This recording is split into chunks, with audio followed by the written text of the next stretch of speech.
Today we describe about chapter electricity, which is the part of physics. First of all, we describe about charge. Charge जो है जिसे आप हिंदी में आवेश कहते हैं, ये मुख्य रूप से इलेक्ट्रॉन के ट्रांसफॉर्मेशन या फिर आयन के ट्रांसफॉर्मेशन से जो एनर्जी कॉन्सेंट्रेट होती है उसे ही हम चार्ज कहते हैं. The concentrated energy in a substance due to transformation of ions और electrons is called charge. There are two types of charge. First, positive charge. Positive charge, a charge which contains more protons than electrons is called positive charge. मतलब अगर कोई भी substance neutral है तो number of protons और number of electrons दोनों बराबर होंगे, लेकिन जो ही किसी भी सबस्टांस से अगर हम एक इलेक्ट्रॉन रिमूव कर लेते हैं, निकाल लेते हैं, तो उसमें जो प्रोटॉन का नंबर है वो इलेक्ट्रॉन के नंबर से ज्यादा हो जाता है और वही कहलाता है पॉजिटिव चार्ज. दूसरा है निगेटिव चार्ज. निगेटिव चार्ज का मतलब कि ये charge which contains more electrons than protons is called negative charge. मतलब जिसमें इलेक्ट्रॉन का नंबर जो है प्रोटॉन के नंबर से ज्यादा होता है वो कहलाता है निगेटिव चार्ज. याद रखेंगे कि पॉजिटिव चार्ज कैरी किया जाता है लेकिन निगेटिव चार्ज ट्रांसफर होता है. और ये अब चार्ज मुख्य रूप से रबिंग है. वैसे तो चार्ज करने के कई तरीके हैं, लेकिन मुख्य रूप से हम रब करके किसी भी एक सबस्टांस को दूसरे सबस्टांस में रब्ड करके हम चार्ज को यानी इलेक्ट्रॉन के ट्रांसफॉर्मेशन को या आयन के ट्रांसफॉर्मेशन को सक्सेस करते हैं. उससे बड़ी चार्ज होती है. अगर दोनों दो बॉडी करते हैं तो किसी एक में पॉजिटिव हो रहा है तो किसी एक में निगेटिव हो रहा है. ये आपका हो गया चार्ज. अब है इलेक्ट्रिसिटी जो मुख्य चैप्टर है. तो इलेक्ट्रिसिटी का मतलब है द फ्लो ऑफ चार्ज और इलेक्ट्रॉन्स इज कॉल्ड इलेक्ट्रिसिटी. अब इलेक्ट्रिसिटी में दोनों हो सकते हैं, स्टैटिक इलेक्ट्रिसिटी और करंट इलेक्ट्रिसिटी. स्टैटिक इलेक्ट्रिसिटी का मतलब हुआ कि the discontinuous flow of charge or electrons is called static electricity, and the continuous flow of charge or electrons is called current electricity. तो हमारे लाइफ में दोनों देखने को मिलते हैं, स्टैटिक इलेक्ट्रिसिटी भी करंट इलेक्ट्रिसिटी भी. स्टैटिक एग्जांपल आप कई ले सकते हैं, जैसे कोई भी दो नायलॉन का कपड़ा ले लीजिए या आप अपने घरों में मच्छरजाली यूज करते हैं, उसे लेके आप रब्ड करेंगे, दोनों में रब्ड करने के बाद दोनों में चार्ज उत्पन्न हो जाता है यानी इलेक्ट्रिसिटी उत्पन्न हो जाता है.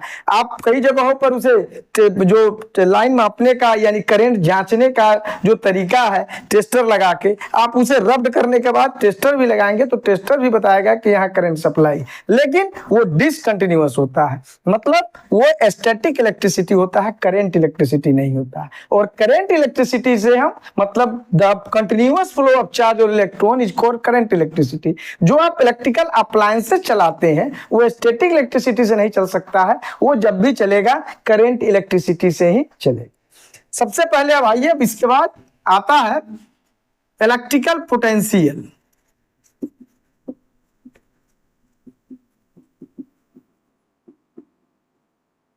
इलेक्ट्रिकल पोटेंशियल का मतलब है the amount of work done to carry unit positive charge from infinite to a point is called electrical potential of that point. मतलब कि किसी भी यूनिट पॉजिटिव चार्ज को अगर इनफाइनाइट से किसी भी पॉइंट तक लाते हैं और उसमें जितना अमाउंट ऑफ वर्क डन होता है वही आपका कहलाता है इलेक्ट्रिकल पोटेंशियल.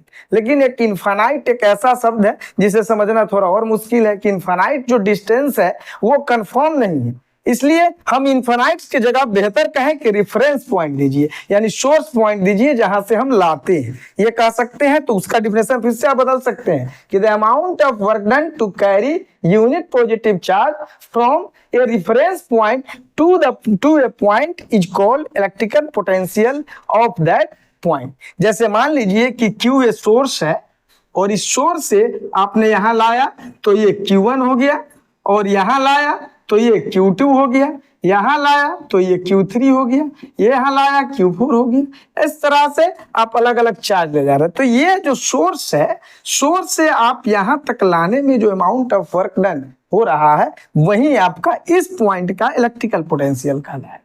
ठीक उसी तरीके से इस सोर्स से अगर यहाँ ला रहे हैं तो इसमें अमाउंट ऑफ जो वर्क डन लगेगा वो आपका Q2 है, यानी यह Q2 का वो इलेक्ट्रिकल पोटेंशियल कहलाएगा। और the SI unit of electrical potential is volt, that is it is measured in volt. इसे हम इसका मेजरमेंट हम वोल्ट में करते हैं। और ठीक इस इलेक्ट्रिकल पोटेंशियल के बाद आता है पोटेंशियल डिफरेंस। पोटेंशियल डिफरेंस का मतलब the amount of work done to carry unit positive charge from one to another point is called potential difference between them. मतलब यहाँ अगर आप चार्ज आ गया और यहाँ चार्ज आ गया तो यहाँ से यहाँ तक लाने में किसी भी एक पॉइंट, किसी भी इलेक्ट्रिक सर्किट के एक पॉइंट से दूसरे पॉइंट तक ले जाने में, यूनिट पॉजिटिव चार्ज को ले जाने में जितना अमाउंट ऑफ वर्क डन होगा वो कहलाएगा पोटेंशियल डिफरेंस।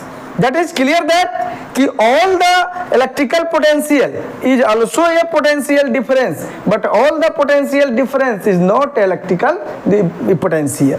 मतलब अगर आप यहाँ से यहाँ ला रहे हैं तो इलेक्ट्रिकल पोटेंशियल भी है और पोटेंशियल डिफरेंस भी है, लेकिन अगर यहाँ से यहाँ ला रहे हैं तो ये सिर्फ पोटेंशियल डिफरेंस होगा, ये इलेक्ट्रिकल पोटेंशियल नहीं है। मतलब इलेक्ट्रिकल पोटेंशियल के लिए इनफाइनाइट कहिए, रेफरेंस पॉइंट कहिए, सोर्स पॉइंट कहिए, ये रहना जरूरी है, जबकि पोटेंशियल डिफरेंस के लिए ये रहना जरूरी नहीं है। किसी भी सर्किट के किसी एक पॉइंट से दूसरे पॉइंट तक यूनिट पॉजिटिव चार्ज को ले जाएंगे, जितना वर्क डन होगा वही पोटेंशियल डिफरेंस कहलाएगा।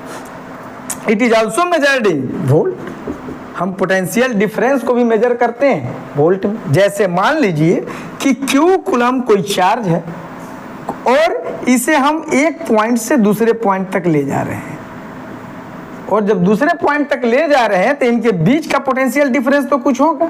तो ये पोटेंशियल डिफरेंस हमने कितना मान लिया, V मान लिया।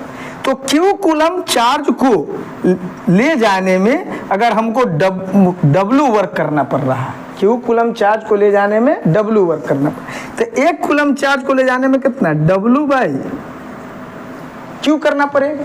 और एक कूलम चार्ज यानी यूनिट पॉजिटिव चार्ज को एक पॉइंट से दूसरे पॉइंट तक ले जाने में जितना वर्क डन करना पड़ता है वही पोटेंशियल डिफरेंस के इक्वल हो जाता है, यानी V is equal to W by Q, या कह सकते हैं कि W is equal to VQ। यह एक रिलेशन प्राप्त हो गया, work, potential difference and charge. इन तीनों के बीच एक आपको एक एस्टेब्लिश रिलेशन प्राप्त हो गया W बराबर VQ से। आप दोनों अगर तीन है, तीन में कोई भी दो अगर मालूम है तो एज ए न्यूमेरिकली आप तीसरी भी चीज याद कर सकते हैं। अब इसके आगे अगले वीडियो में हम बताएंगे कि अब इलेक्ट्रिसिटी से हम इलेक्ट्रिक करंट करते हैं या कह सकते हैं स्ट्रेंथ ऑफ इलेक्ट्रिक करंट लाते हैं, इलेक्ट्रिक करंट कैसे पास करते हैं, इलेक्ट्रिक करंट कैसे डिवाइड में बढ़ते हैं, उसके कितने पार्ट्स है, इसकी चर्चा करेंगे। इससे पहले ये भी बताएंगे कि जो पॉजिटिव चार्ज है, निगेटिव चार्ज है, उनका अट्रैक्शन या रिपल्सन किस रूप में होता है, अपवर्ड होता है, डाउनवर्ड होता है, या सेंट्रीफ्यूगल के रूप में होता है, या सेंट्रीपेटल के रूप में होता है। फिर मिलेंगे अगली वीडियो में।